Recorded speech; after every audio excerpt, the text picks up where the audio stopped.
Welcome to another deep dive. Today we're going to take a look at a book that really reveals a lot about how we act as humans. Predictably Irrational by Dan Ariely. Oh, this is a fascinating book. It really is, and it digs into all these weird quirks of human behavior Yeah. and how we make decisions that don't really make a lot of sense when you think about them. Yeah, and it kind of shows that we're not really as rational as we think we are. Exactly. But the cool thing is, even though we're irrational, it's not random. We're predictably irrational. So there are these patterns that we can learn and maybe use to our advantage. Yeah, exactly. So, one of the things that I found so interesting about this book was how Ariely actually got into this whole area of research, and it stems from a really personal and really painful experience. Yeah, he had some pretty severe burns when he was younger, right? Yes. Yeah, and he spent 3 years in a burn unit Oh, wow. going through these just excruciating bandage changes. I can't even imagine. It's hard to even fathom, but during this time, that's when he started kind of observing his own reactions and the behavior of other patients. And he started to question how we perceive and react to pain and how we ultimately make decisions when we're faced with these really difficult situations. Yeah, you would think that such a horrible experience would just, I don't know, it'd just be so hard to deal with, but it sounds like he turned it into something positive. He really did. And I think, this book is full of these engaging experiments that show us just how flawed our thinking can be. Yeah. There are some really interesting examples in here. Did you know that people will actually work less hard when they're offered a small payment for a task All right. versus doing it just as a favor? Yeah, it's it almost cheapens the whole experience, right? It does. I think he talks about social norms and market norms and how when you introduce money, it changes the whole dynamic, even if it's a tiny amount. It shifts from being a friendly favor to being a transaction. Right. And suddenly it's okay, well, now I'm just getting paid for this. I'm only going to put in the bare minimum. Exactly. And I think it's a reminder that sometimes motivating people, sometimes money isn't the best way to go. Yeah, I remember there was that example about the daycare that started finding parents for late pickups. Uh-huh. Initially, it worked, but then once they removed the late pickups, that just continued. Oh, wow. So it actually backfired. Yeah, because it had undermined that social contract. It's interesting. Yeah, the idea that we should just be on time because that's just what you do. It kind of makes you wonder, with businesses, right? It's if they're trying to cultivate a community feel, maybe they should steer clear of overly obvious money rewards because it could actually kind of backfire on them. But on the flip side, if your business is all about straight up transactions, market norms are the way to go. Makes sense.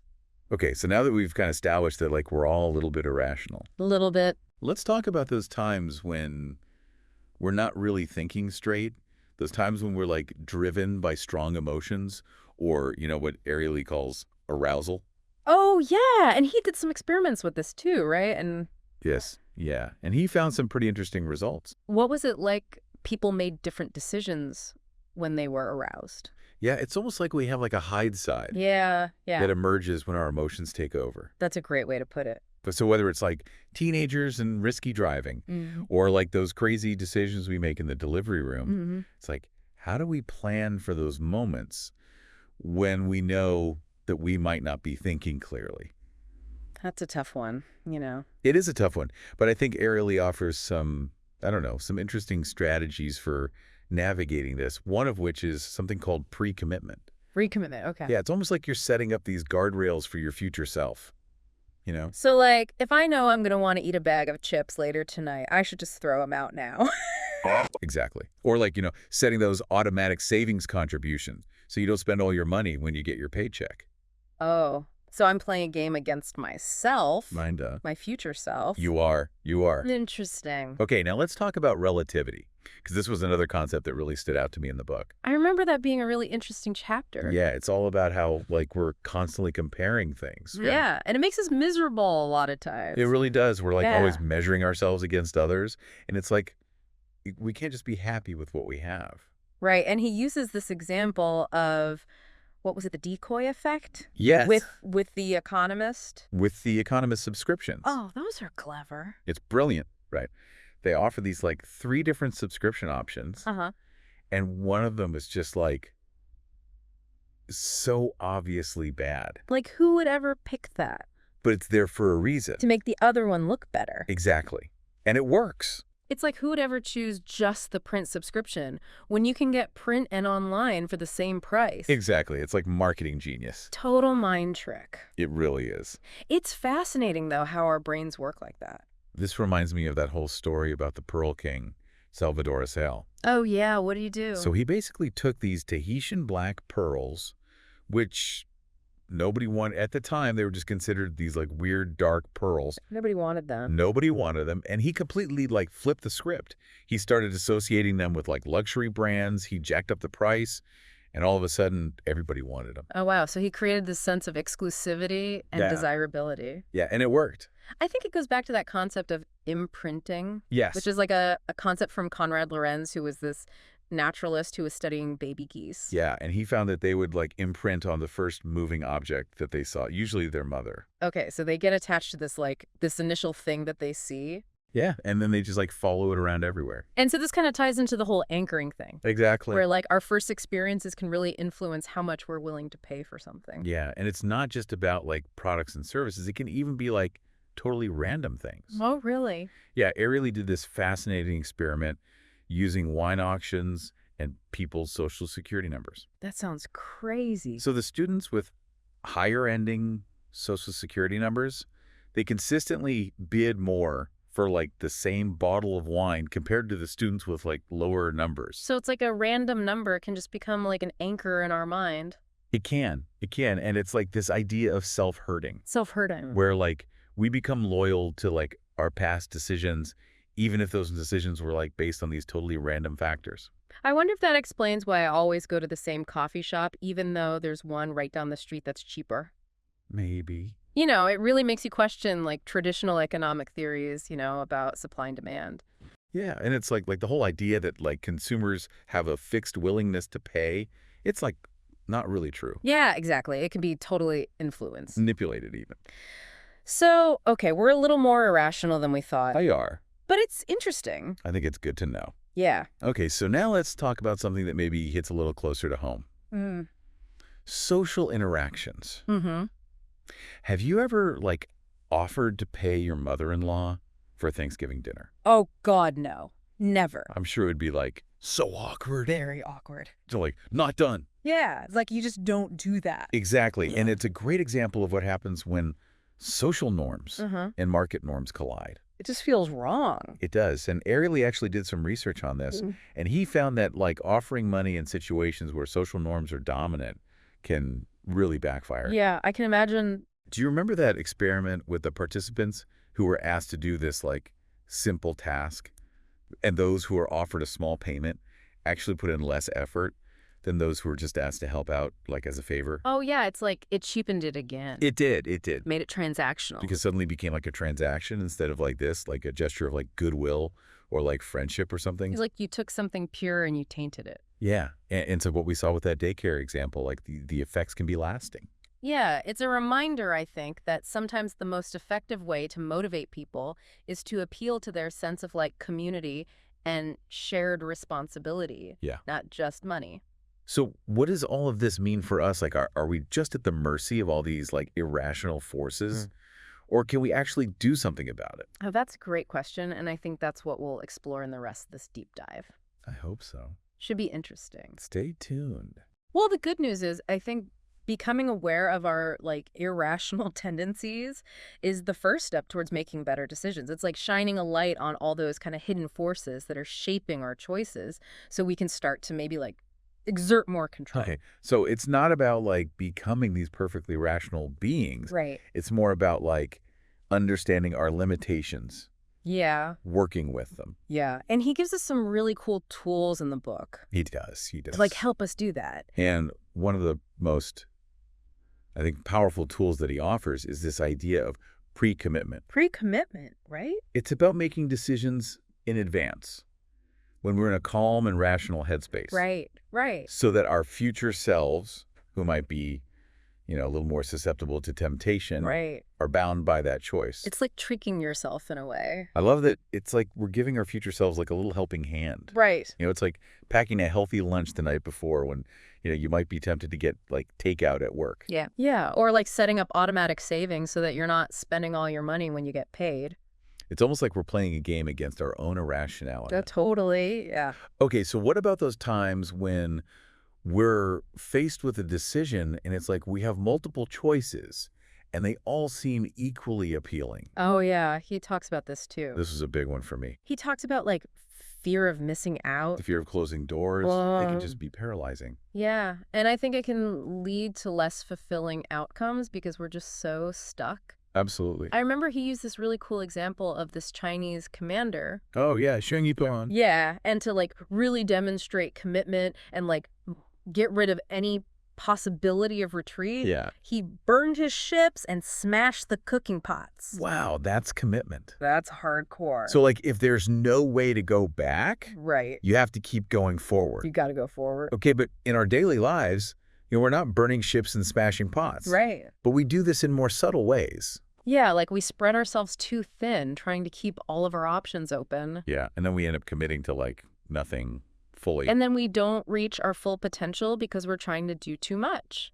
So how do we overcome this? Well, I don't think we need to start, like, literally burning ships and smashing pots. No, but maybe metaphorically. Metaphorically, yeah. Like, maybe we should just get rid of all the things in our lives that are not serving us and just be willing to make a decision, I think that's a good first step.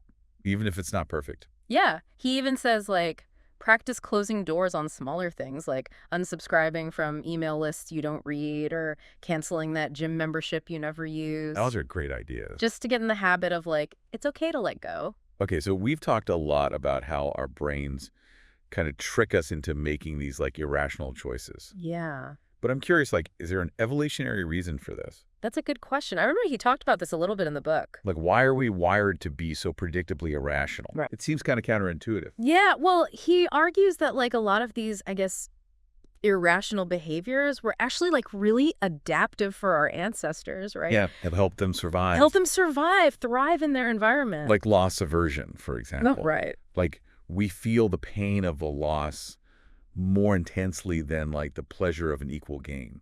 Right, and that makes sense because you think about our ancestors, they had to protect their resources, right? So losing food would have been devastating for them. Yeah, way more risky than trying to, like, find more food. Yeah, exactly. So loss aversion, it makes sense. And what about social norms too, right? Like, relying on social norms was good for our ancestors because it kept everyone together. Right. Like, it kept them safe. Yeah, you don't want to be ostracized from the group. Especially back then. Right, right. That could mean life or death. Yeah, so these instincts that were really helpful for our ancestors Yeah, they worked back then. are kind of working against us now. Yeah, like our brains haven't quite caught up to the complexities of modern life, right? There's just so many choices, so much information. It's like our brains are running on Stone Age software, That's a great way to put it. but we're living in, like, the digital age. Right. So it's a recipe for disaster. But by understanding that we can maybe, kind of work around those limitations a little bit. Yeah, be a little more intentional Right. about our choices. Absolutely. Okay, so now let's talk about one of the, like, I don't know, most fundamental principles in economics, supply and demand. Right. But Ariely, he throws a little wrench in that whole equation. Yeah, he shows that, like, it's not that simple. Not very complicated. Yeah, consumers are not always rational. He talks about things like anchoring, relativity, the zero price effect. Right.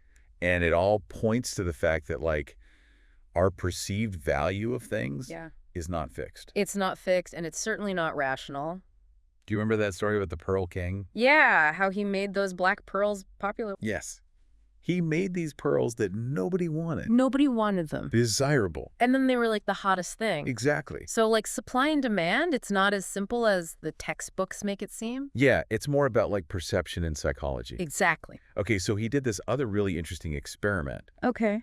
where he was offering people Lindt truffles and Hershey's Kisses. Oh, I love those. So when the truffles were priced at 15 cents and the Kisses at 1 cent, people chose the truffles, right? That makes But then he lowered the price of the truffles to 14 cents, Okay. and he made the Kisses free. Okay.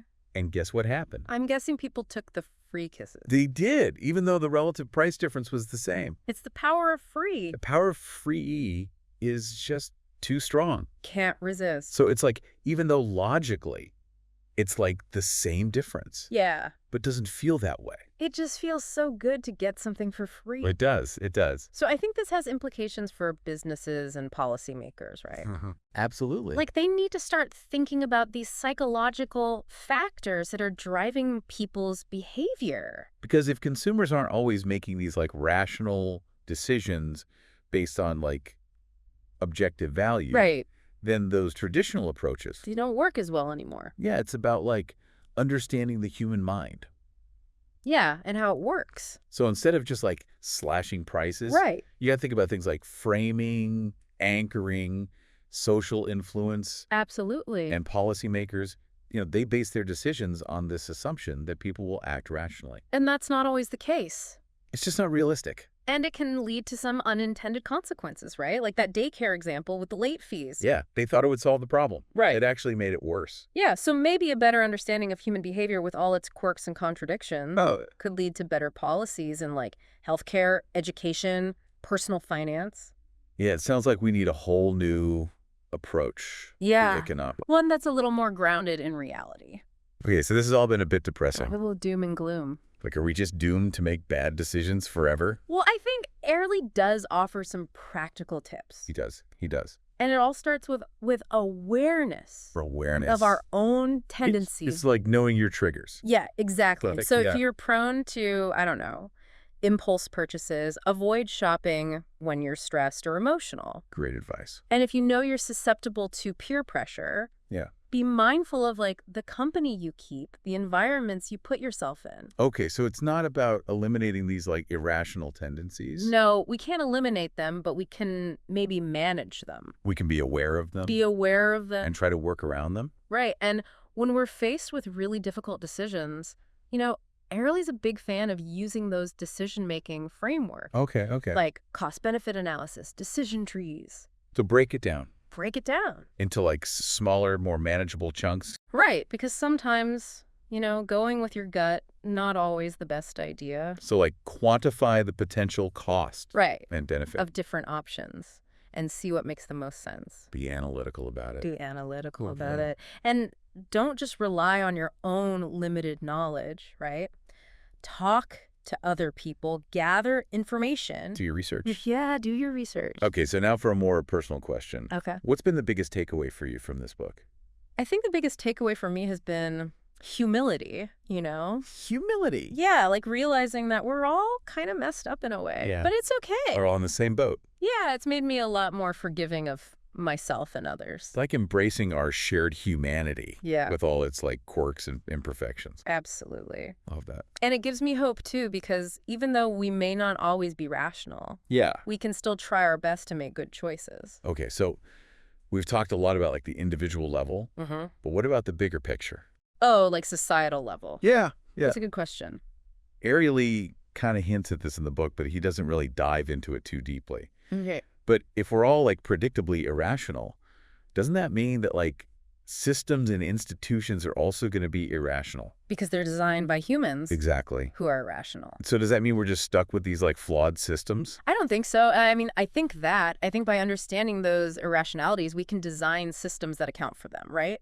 Like maybe we can nudge people towards making better choices. So instead of just like assuming that people are going to act rationally, right, we design systems that like actually work with like how people actually behave. Yeah, like, I don't know, maybe instead of just like relying on fines and penalties, we could use like positive reinforcement. Okay. Or like make it easier for people to do the right thing. Yeah, make the default option the good option. Yeah. Okay, so we've explored how our brains can play tricks on us. We've talked about how like businesses and even our loved ones can sometimes take advantage of these quirks. But I think one of the most intriguing parts of this book is how Ariely tackles the topic of dishonesty.